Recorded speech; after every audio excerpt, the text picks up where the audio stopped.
Caitlin Clark was assaulted yesterday in her very first playoff game in the WNBA. Caitlin Clark has had an incredible rookie season, but not everyone is thrilled about her success. It's okay to be a hater in sports.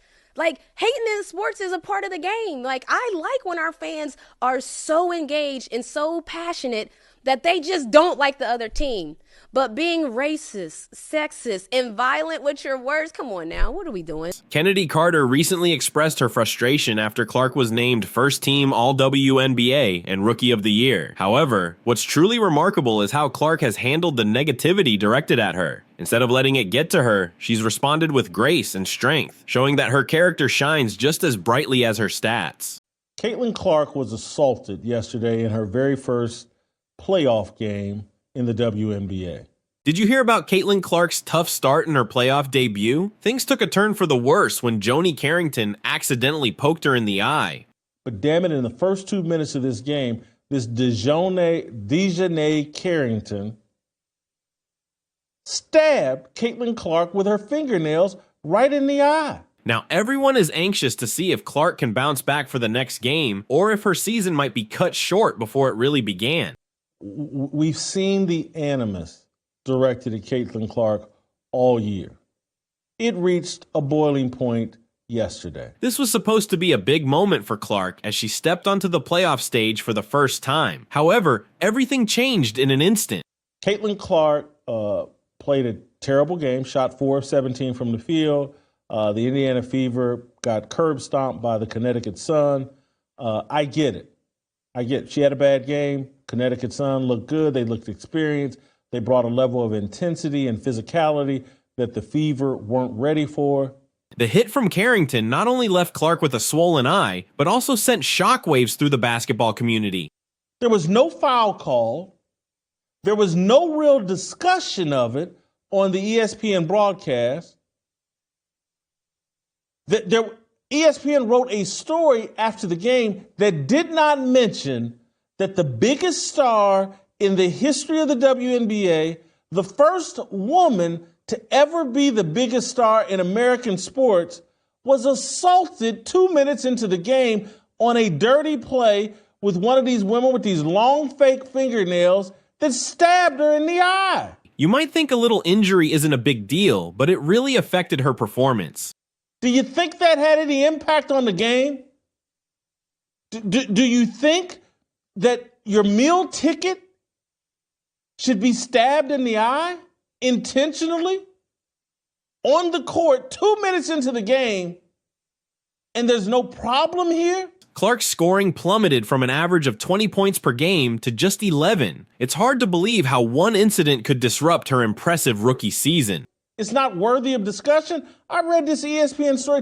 Alyssa Thomas had a triple-double and so-and-so scored X number of points and the Connecticut Sun knock off the Fever. And I'm reading the story. I'm like, where's the mention of the fact that the Michael Jordan of the WNBA was assaulted, has a black eye during the second half of the game because Dijonai Carrington stabbed her with her fingernails in the eye? This situation is bigger than just Clark and Carrington. It could change the WNBA landscape. Caitlin Clark's trying to pass the ball in the first 2 minutes of the game, and this woman swats at the basketball and somehow decides to turn her hand down and her fingernails and jab them right into the eye of Caitlin Clark. How will the league respond? What does this mean for player safety? No foul call. No refs stopping the game to go, is this a flagrant? None of that. Just everybody moved on. Your biggest star, your meal ticket, the reason why you have relevancy, just got stabbed and assaulted and nothing. Stay tuned as we explore all these angles. A black eye might seem minor for a pro athlete, but for Clark, it impacted more than just her vision. Her entire game plan fell apart. Just how serious was it? Her coach had to completely change their strategy. The numbers tell a clear story about how challenging things became for Clark after that hit. And Dijonai has a history with Caitlin Clark. Like many of these girls in the WNBA, but she's at the top of the list along with Kennedy Carter in Chicago and Angel Reese. Those three. But here's earlier in the season, Dijonai Carrington mocking Caitlin Clark on the court, played a very physical game with her back then too. And look, does Caitlin Clark do some histrionics, some flopping, and perhaps I'm giving them this out on what happened yesterday. Normally, she scores around 20 points, but she managed only 11 this time, a staggering 45% drop in her output. To make matters worse, her shooting percentage dropped dramatically to just 23.5%. It's like watching a top shooter suddenly lose their skills. It's not a natural act. And I called it out yesterday in real time watching the game. Like, hey, that was on purpose. That was not an accident. But the struggles didn't stop there. Clark's entire game was thrown off balance. Those precise passes we expect from her turned into turnovers instead. That was on purpose. Is Caitlin Clark making too much of it? Is she exaggerating it, trying to get the call? You can think both things. You can think, hey, this is on purpose and it's a dirty play. But you could also think, is Caitlin Clark making too much of this?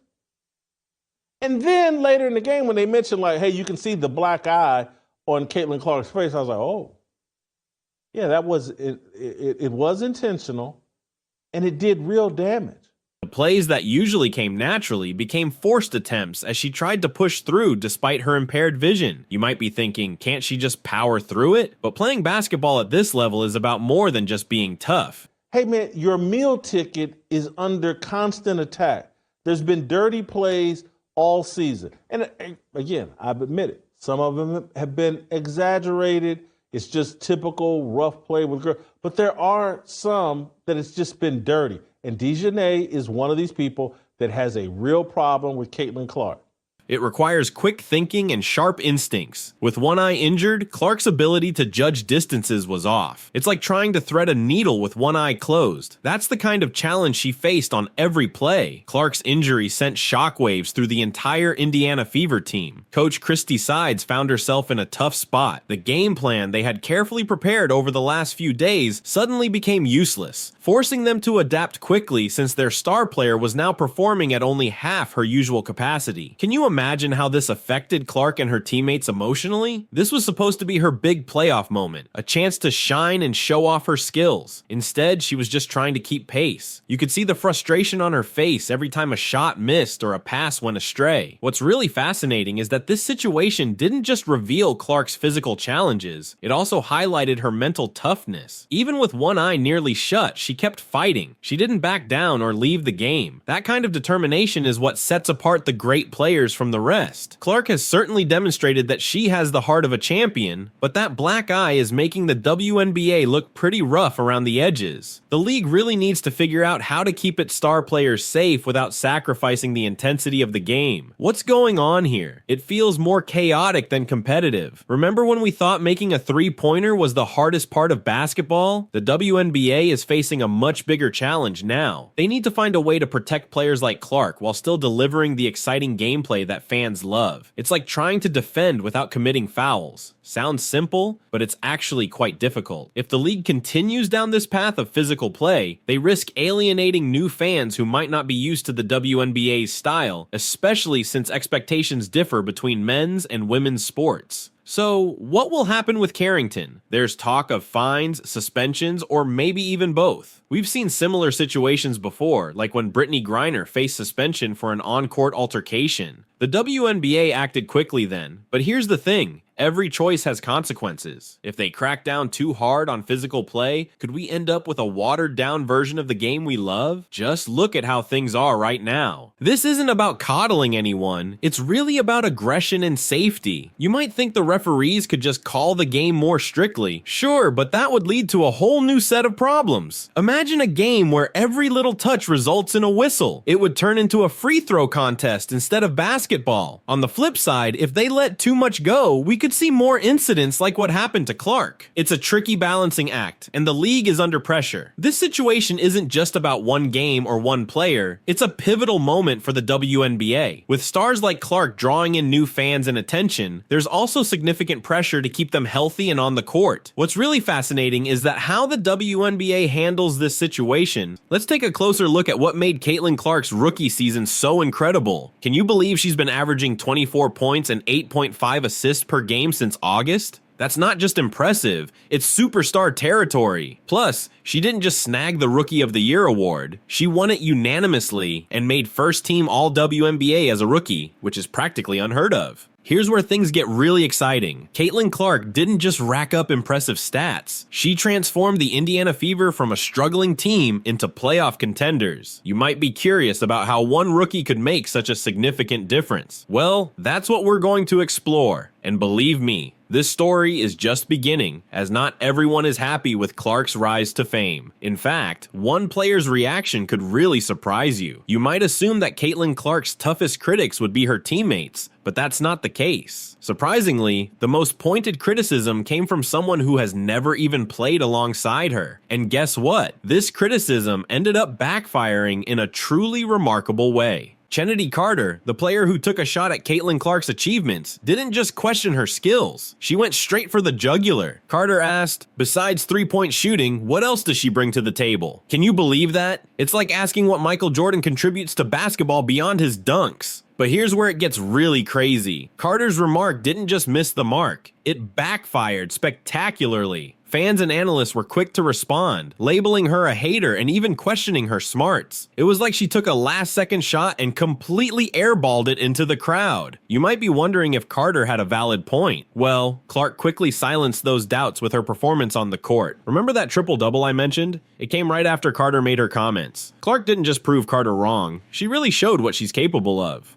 Caitlin Clark's stats are impressive. 19 points, 13 assists, and 12 rebounds. That's not just good, it's historic, making her the first rookie in WNBA history to achieve a triple-double. And she didn't stop there. She kept piling up assists like they were going out of style, leading the league in that category. I have to disagree. She's not just making them relevant. She's already done it. Before she showed up, not many people even knew about the WNBA. But here's the real twist. Clark's response to everything. While Carter was busy taking shots, Clark focused on celebrating her teammates after that incredible triple-double. She didn't boast or retaliate against Carter. Instead, she gave credit to her teammates for her assist totals. That's not just being a good sport, that's true leadership. So, what can we take away from all this? For one, it's a good idea to think twice before doubting the skills of an emerging star. More importantly, it highlights how genuine talent handles criticism. Clark didn't have to say anything to counter Carter's remarks. She simply let her performance speak for itself. Clark let her performance speak for itself. But that was only the start. Once the dust settled from their public disagreement, something unexpected happened. How did Clark's next move completely alter our perception of this emerging WNBA rivalry? You might expect Clark to hit back at Carter with some trash talk, but that's not what happened. Instead, her response was so surprising that it left everyone in shock. She didn't say anything at all. Instead, she took to the court and completely dominated the game. Remember that game against the Dallas Wings? Clark scored an impressive 35 points like it was nothing. But here's the kicker. She didn't just focus on scoring, she was also dishing out assists left and right, leading the league in that category. It's as if she took Carter's words and turned them into fuel for her performance. But Clark didn't stop there. She kept pushing herself to improve. Her coach, Christy Sides, recognized her potential and said, "Caitlin Clark needs to shoot at least 15 times a game for us." That's not just showing confidence, it's a strategy centered around a rookie. Can you believe that? And here's the thing, while everyone else was caught up in the drama, Clark was focused on celebrating her teammates after every big game and record-breaking performance. She consistently highlighted how amazing her team was. That's not just being a good sport, that's true leadership. You might think Clark has already accomplished everything, but what if her most significant impact is happening off the court? There's a movement starting in women's basketball, and Clark could very well be the catalyst that ignites it all. Let's talk about the Clark Clark effect. It's not just about her scoring and assists anymore. She's making the WNBA a must-watch event. Do you know how difficult it is to get tickets to her games now? Prices have skyrocketed and arenas are filled to capacity. We're seeing over 20,000 fans showing up just to watch her play. That's not only great for Clark, it's a huge boost for the entire league. And here's the exciting part. Clark isn't just impressing fans. She's catching the attention of basketball legends. People are starting to compare her to greats like Diana Taurasi. Do you know what that signifies? We might be witnessing the rise of the next WNBA superstar right before our eyes. But here's where it gets truly fascinating.